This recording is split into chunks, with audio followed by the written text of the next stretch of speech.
Bagaimana sih konsep politik menurut ajaran Islam? Apakah Islam mengajarkan untuk menerapkan satu bentuk atau sistem pemerintahan tertentu? Oke, pada dasarnya Islam tidak memiliki gagasan sistem politik yang pakem dalam sejarahnya. Praktik politik Islam bersifat dinamis, bentuk dan sistemnya menyesuaikan dengan konteks zaman dan kondisi global. Sepeninggal Rasulullah SAW, umat Islam menggunakan sistem pemerintahan dengan bentuk kekhalifahan yang memang sesuai dengan realitas historis pada waktu itu. Berbagai diskursus tentang pemimpin ideal dan bentuk pemerintahan turut mengiringi adanya praktik politik. Saat sistem negara bangsa terbentuk, gagasan negara ideal ala Syed Qutb dari Mesir hingga Kiai Haji Hashim Asy'ari dari Indonesia, faktanya tidak menampilkan gagasan yang serupa dengan ulama-ulama sebelumnya.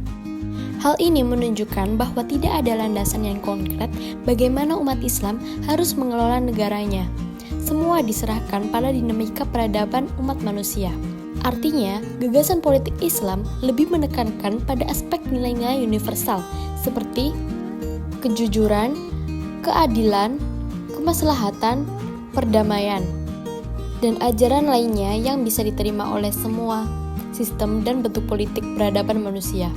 Masyarakat Muslim Indonesia untuk saat ini bisa menjadi contoh bagi umat Islam di negara lain, baik dalam bentuk praktek politik maupun dalam bentuk gagasan Islam politik. Indonesia dianugerahi dengan banyak ulama yang memiliki pemikiran akomodatif, ulama yang mampu menjadi penggerak umat dalam koridor kebangsaan sekaligus keislaman. Sehingga banyak ulama Indonesia yang memproduksi gagasan politik Islam yang lebih mengedepankan nilai. Semua gagasan mengenai Islam politik diambil dari sumber teks Al-Quran dan hadis yang diterjemahkan ke dalam bahasa yang bisa diterima oleh semua masyarakat Muslim di Indonesia.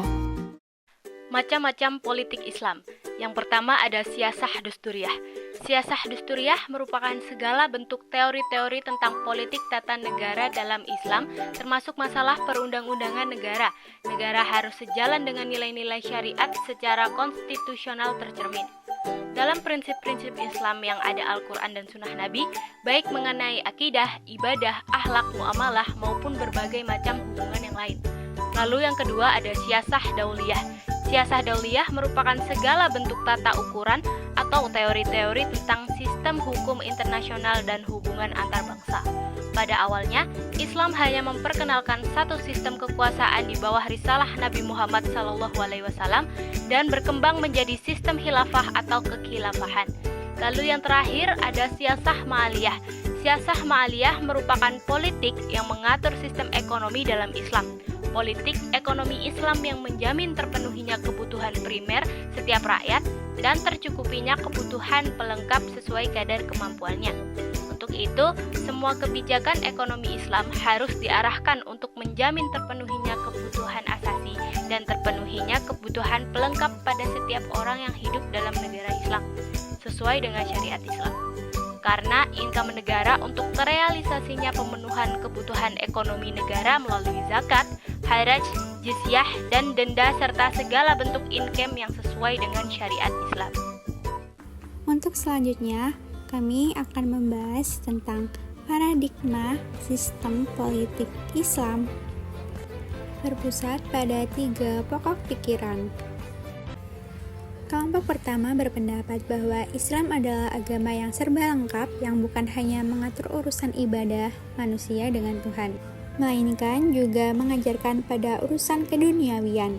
Dalam hal ini, sistem politik dan ketatanegaraan dalam Islam adalah bagian yang tidak terpisahkan dalam ajaran Islam yang wajib untuk diteladani sebagaimana Rasulullah mencontohkan di Madinah. Beberapa tokoh yang mendukung gagasan ini seperti Abu A'la al-Maududi.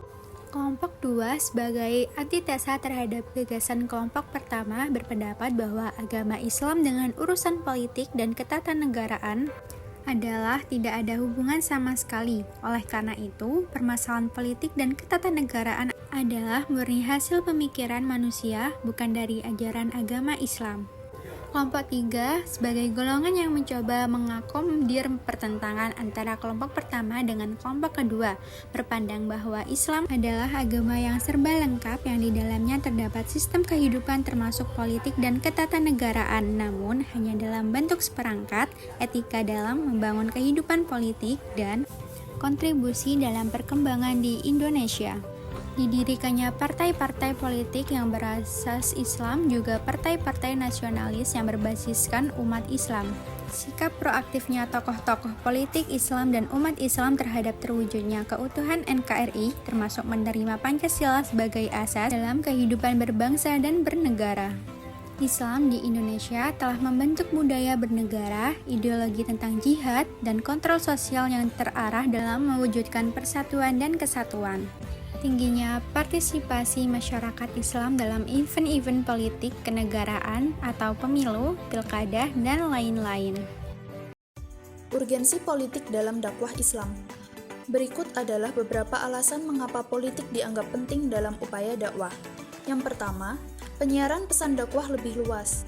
Melalui politik, dakwah memiliki dampak yang lebih besar dalam mempengaruhi pandangan dan perilaku masyarakat. Yang kedua, pengaruh terhadap kebijakan publik. Para pelaku dakwah memiliki kesempatan untuk mempengaruhi pembuatan kebijakan publik yang relevan. Yang ketiga, perlindungan hak-hak minoritas Muslim. Melalui partisipasi politik, aktor dakwah dapat memperjuangkan hak-hak minoritas Muslim, memastikan perlindungan hukum dan kesetaraan dalam masyarakat. Yang keempat, menerapkan nilai-nilai moral dan etika Islam. Dakwah bisa memberikan kontribusi untuk menerapkan nilai-nilai moral dan etika Islam dalam kehidupan politik. Dan yang terakhir adalah mencegah penyelewengan agama Islam. Implementasi politik Islam di Indonesia. Sebagai negara dengan mayoritas penduduk Muslim terbesar di dunia, Islam memainkan peran penting dalam kehidupan politik, sosial, dan budaya masyarakat Indonesia. Pertama, sejarah penyebaran Islam dan peran dalam kemerdekaan. Islam masuk ke wilayah Nusantara melalui jalur perdagangan dan dakwah para ulama. Selama masa penjajahan kolonial, politik Islam menjadi pendorong semangat perjuangan kemerdekaan Indonesia. Kedua, organisasi dan partai politik Islam. Organisasi Islam seperti Muhammadiyah dan Nahdlatul Ulama memiliki pengaruh besar dalam kehidupan politik dan sosial di Indonesia. Ketiga, Pancasila dan hubungan negara dan agama. Pancasila menjadi ideologi negara Indonesia yang mengangkut berbagai agama termasuk Islam. Dan yang keempat, kebijakan dan legislasi berdasar keislaman.